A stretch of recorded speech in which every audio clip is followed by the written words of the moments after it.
Si vous repérez cette créature, vous devez l'éliminer au plus vite. Jetez-la le plus loin possible, puis appelez des renforts. C'est ce que disent sur les forums les gens qui en ont déjà vu une. Et ça peut se comprendre. Au mieux, elle vous griffera. Au pire, elle reviendra et elle ne sera pas seule.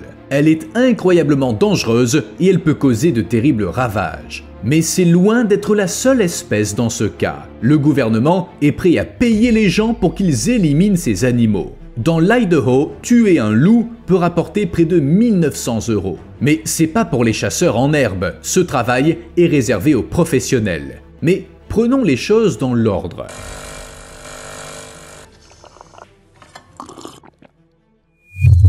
Recevoir une amende pour ne pas s'être débarrassé d'un nuisible, c'est une chose. Mais oubliez de liker cette vidéo, c'en est une autre. Faites-le tout de suite pour ne plus y penser. Revenons-en au tatou. S'il y a beaucoup d'insectes fouisseurs là où se trouve votre maison, vous risquez fort de passer un mauvais quart d'heure. Cet animal d'allure adorable, originaire d'Amérique du Sud, s'est répandu en Amérique centrale et en Amérique du Nord il y a 3 millions d'années. Mais ce mini blindé est aujourd'hui considéré comme une espèce invasive en Floride, et ce, pour de bonnes raisons. Les tatous ravagent les pelouses, les parterres de fleurs et les potagers, les terrains de golf, les terrains de sport, les cimetières, les écoles et les orangeries. En outre, on leur reproche d'éliminer les cailles et les tortues de mer en raison de leur goût pour les œufs de ces espèces. Ils font partie des ravageurs les plus dangereux de Floride et même du sud-est des États-Unis. Les gens se plaignent souvent du fait qu'ils creusent dans leur jardin à la recherche de nourriture. Il peut s'agir d'insectes, de vers, d'araignées, de petits amphibiens, de reptiles, de mammifères, d'oiseaux, d'œufs. Si quelque chose est comestible et enfoui dans le sol, ils le trouveront. Un tatou peut creuser chaque nuit des dizaines de terriers d'une largeur de 2 à 6 cm et d'une profondeur allant jusqu'à 15 cm. Ces animaux cuirassés se moquent bien des constructions humaines. Leur mission, trouver de la nourriture. Ils peuvent endommager les fondations et même tout faire s'écrouler simplement parce qu'ils ont creusé un trou au mauvais endroit. Ne vous gênez pas à creuser directement dans les fondations. Les tatous sont arrivés en Floride dans les années 1920 et 1930, même s'ils fréquentaient les environs depuis longtemps. Ils sont considérés comme invasifs car des gens les ont introduits et qu'ils ont commencé à se reproduire comme des fous. Au début des années 1950, ils s'étaient déjà répandus dans tout l'État. Avec l'explosion démographique qui a suivi, les interactions avec l'homme se sont multipliées, ce qui est un problème. Et pas seulement pour les fondations et les pelouses, il y a aussi un aspect médical. Le tatou est le seul animal en dehors de l'homme qui peut être porteur de la bactérie responsable de la lèpre. Des cas de lèpre ont été détectés à plusieurs reprises chez des tatous sauvages et 80 cas de transmission à l'homme sont signalés chaque année. Or, la lèpre n'est pas une maladie bénigne. Bien qu'il existe des traitements, tout retard peut entraîner des lésions permanentes et handicapantes. De plus, l'odeur d'un tatou peut attirer d'autres tatous. C'est pourquoi, si on trouve ne serait-ce qu'une seule de ces créatures, il faut s'en débarrasser au plus vite. Les tatous communiquent à l'aide d'odeurs émises par leurs glandes anales. L'un d'entre eux laisse une trace olfactive, ça excite la curiosité des autres tatous et ils viennent voir ceux qui émet cette odeur. En outre, ils laissent des traces de phéromones dans leur nid pour retrouver leur chemin et y attirer d'autres tatous. Jusqu'à 8 individus peuvent partager un même nid, ce qui est synonyme de 8 fois plus de destruction. Il est difficile de faire sortir des tatous de leur nid car contrairement à d'autres animaux, les appâts n'ont aucun effet sur eux. Le seul moyen, c'est d'utiliser des phéromones. Les tatous ne s'intéressent qu'à ça. Leur vue n'est pas très bonne, alors ils doivent compenser autrement. Ainsi, les tatous ont un odorat très développé. C'est même leur sens dominant, ils jouent un rôle clé dans l'identification des prédateurs et des proches. C'est pourquoi on peut les attirer à l'aide de phéromones. Malgré ça, se débarrasser de tatous reste incroyablement difficile. La plupart des méthodes habituelles utilisées contre les animaux sauvages ne suffisent pas. Aérosols, poisons et fumigènes sont inutiles. Aucune odeur ne les dérange, et ce, malgré leur odorat très sensible. Ils se moquent bien des clôtures, les tatous peuvent creuser des tunnels dessous et même les escalader. De plus, croyez-le ou non, les tatous peuvent sauter. Ils peuvent faire des bonds de 1,20 m de haut s'ils sont effrayés. Quant à leur tirer dessus, bon courage, ils vivent la nuit et ils se déplacent constamment. Et toutes les armes ne conviennent pas. Un fusil de chasse? D'accord, mais un simple pistolet ne suffira pas. Un fusil ordinaire non plus. Enfin, laissons les pros de la section commentaires en débattre et passons à autre chose. Tout le monde aura compris que les tatous sont pas des rigolos. Quand on repère un terrier, il faut faire appel à des experts. Ces derniers bloqueront les sorties du terrier, ils attireront les bestioles, ils les attraperont toutes et ils les déplaceront. Ensuite, ils traiteront le terrier pour éviter que l'odeur n'attire d'autres tatous. De bons experts vérifieront aussi si les fondations de la maison ont été touchées. C'est un point essentiel. Certains sont même capables de les réparer. La bonne nouvelle, c'est qu'on peut tuer les tatous même en dehors de la saison de chasse. L'espèce étant considérée comme nuisible, il n'y a pas de restriction. Il est permis de les attraper et de les tuer. Il s'agit simplement de protéger sa propriété. Malheureusement, il n'y a pas de prime au tatou. Au contraire, il faut payer pour embaucher des spécialistes, alors que pour éliminer d'autres animaux, on peut toucher une récompense de la part du gouvernement. Certains États dépensent d'ailleurs beaucoup d'argent ainsi. En 2023, le Wyoming a dépensé plus de 3,75 millions d'euros pour l'élimination des coyotes, des loups, des corbeaux, des moufettes et autres nuisibles. C'était un record. En vérité, il est quand même assez rare que des chasseurs soient payés pour attraper des animaux. Mais c'est parfois nécessaire, car ces bestioles invasives peuvent faire des ravages. Certaines primes sont versées à l'unité en échange d'une partie de l'animal, comme la queue. Parfois, la chasse est payée à l'heure, ce qui est plus rentable, surtout si on y passe beaucoup de temps sans rien attraper. Des dizaines d'animaux figurent sur la liste noire, dont les pitons et les porcs, mais on en a parlé récemment, alors concentrons-nous sur les autres. Dans le Dakota du Sud, les fermiers s'efforcent de réduire la population de prédateurs tels que moufettes, ratons laveurs, blaireaux, opossums et renards afin d'aider à la nidification des faisans et des canards. En effet, ces prédateurs fouillent les nids et mangent les œufs. Les gens qui participent au programme reçoivent 9,40 € par queue. Pour être payés, ils doivent rapporter le coccyx et la queue entière. Chaque famille peut gagner 550 €, donc chasser jusqu'à 59 animaux.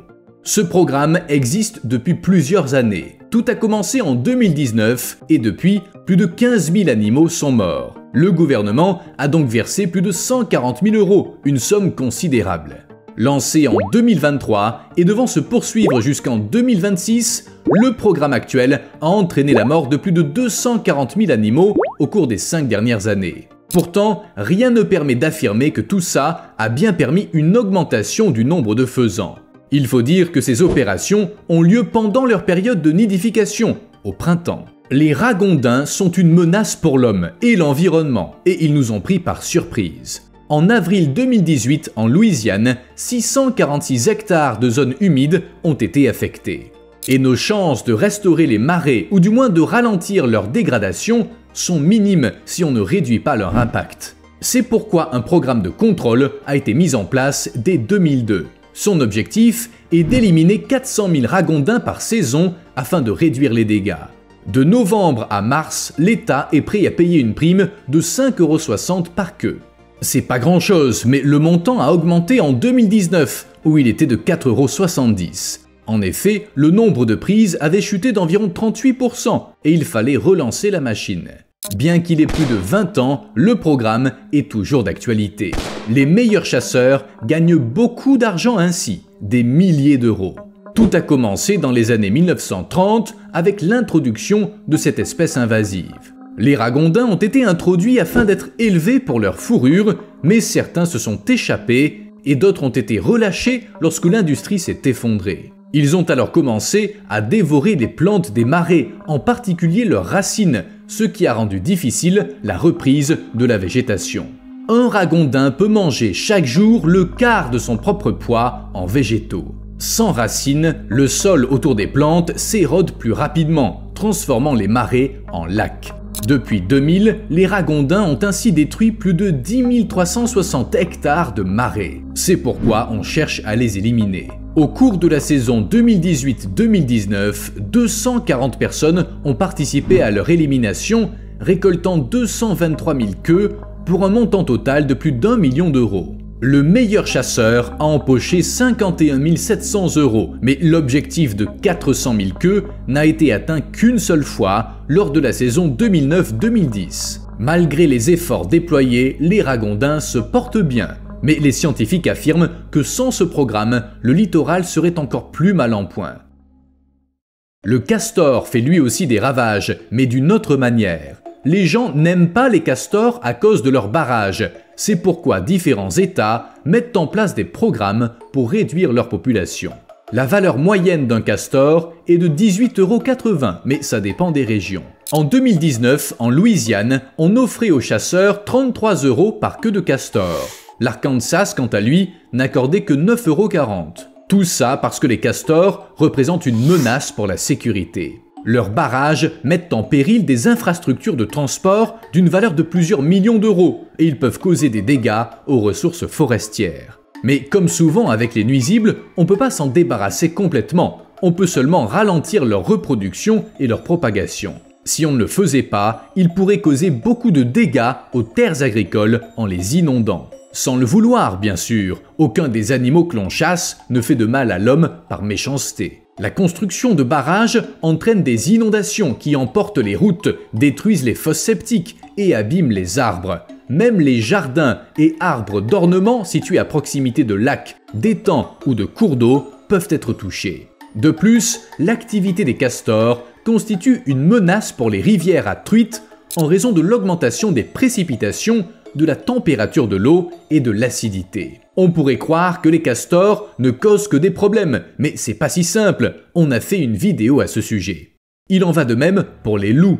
D'un côté, on les a réintroduits intentionnellement dans le parc national de Yellowstone. De l'autre, dans le Wyoming, les loups ont été exclus de la liste des espèces protégées.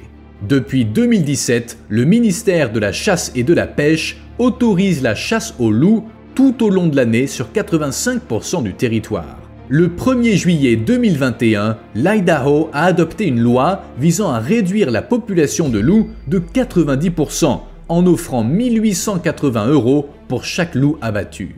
Le Montana a adopté une loi similaire dans le but de réduire la population de 90%. Pourquoi de tels montants, beaucoup plus élevés que pour les autres animaux?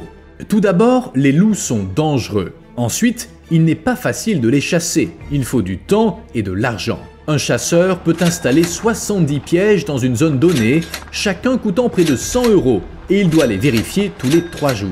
Vérifier ces pièges demande beaucoup de temps et d'argent, dépensés sous la forme de carburant. Mais l'abattage des loups porte ses fruits. Dans l'Idaho, il y a eu moins d'attaques en 2023 qu'au cours des 2 années précédentes. La lutte contre les loups est une saga qui dure depuis des siècles en Amérique du Nord. Les colons y ont amené du bétail et les loups ont vite compris qu'il s'agissait d'un repas facile et savoureux qui leur épargnait les tracas de la chasse dans les bois.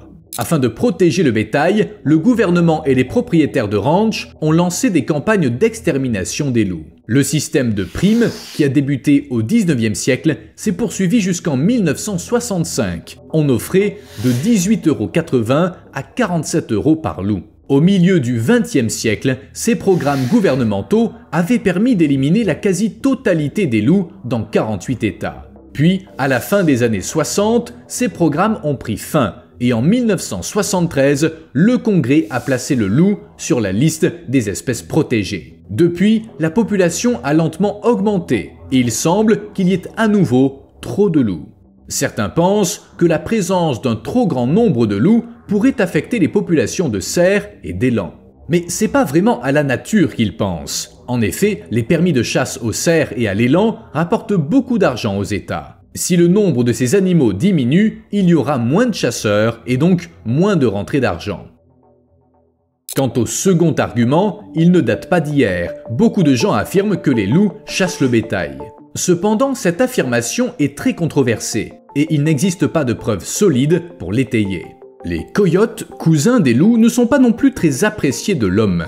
En 2019, un sénateur de Caroline du Sud a émis un projet de loi visant à attribuer aux chasseurs une prime de 70 € par coyote abattu. Les coyotes sont en effet un gros problème en Caroline du Sud. Il ne se passe pas une semaine sans que quelqu'un se plaigne d'avoir perdu un chat ou un chien à cause de ces animaux. On peut pas tous les éliminer, mais on peut réduire leur nombre. Et ça fonctionne. Avant la mise en place d'un système de primes, 9300 d'entre eux étaient abattus chaque année. Après l'introduction du programme, ce nombre est passé à 15 000. Dans l'Utah, où un tel programme de récompense est en place depuis 2017, la population de cerfs a augmenté à la suite de la baisse de l'agressivité des coyotes. En conséquence, 470 000 € ont été ajoutés au budget du programme de primes. De 2016 à 2018, les chasseurs ont abattu environ 10 000 coyotes par an pour le bonheur des cerfs. Vous n'avez pas oublié de liker la vidéo, n'est-ce pas? À plus!